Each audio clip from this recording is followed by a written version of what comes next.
Cette capsule vidéo va te permettre de mieux comprendre ce qu'il y a dans un atome. Tout d'abord, rappelons que la matière est constituée de molécules, qui sont elles-mêmes composées d'atomes. L'atome a quant à lui un noyau, autour duquel gravitent un ou plusieurs électrons. Les constituants du noyau se nomment les nucléons. Ils regroupent les protons et les neutrons. Le noyau comprend deux types de particules.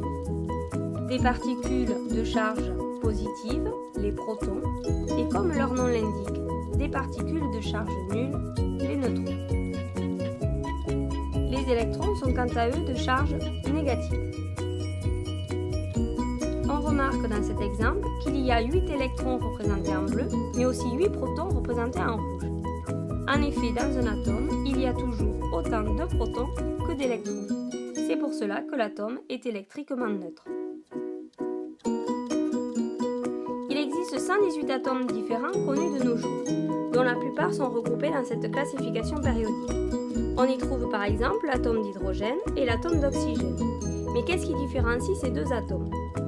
Regardons-les de plus près.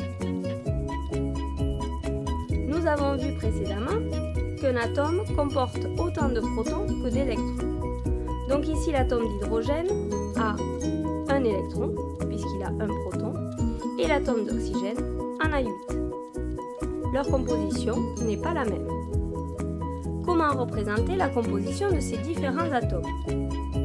Nous allons pour cela utiliser la notation symbolique.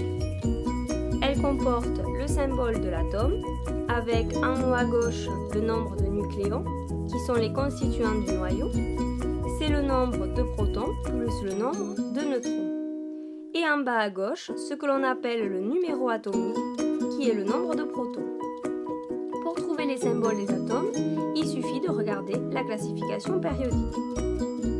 Pour trouver le nombre de masse A, c'est-à-dire le nombre de nucléons, il suffit de faire la somme du nombre de protons avec le nombre de neutrons. On peut trouver le numéro atomique Z également dans la classification périodique. La notation symbolique de l'atome d'hydrogène est la suivante. Son symbole est la lettre H, son nombre de nucléons est la somme du nombre de neutrons plus du nombre de protons, ça fait 1, et le nombre de protons est 1. La notation symbolique de l'atome d'oxygène est la suivante. Le symbole est O, le nombre de nucléons c'est 8 plus 8, ça fait 16, et le nombre de protons est 8.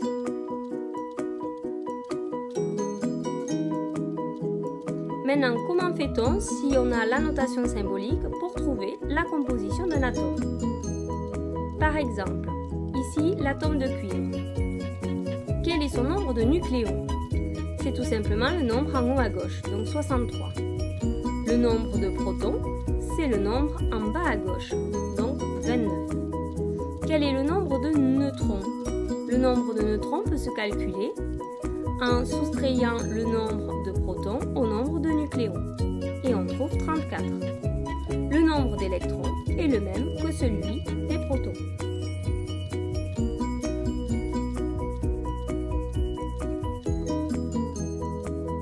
À vous maintenant de faire le test sur Moodle pour voir si vous avez tout compris. Created using Powtoon.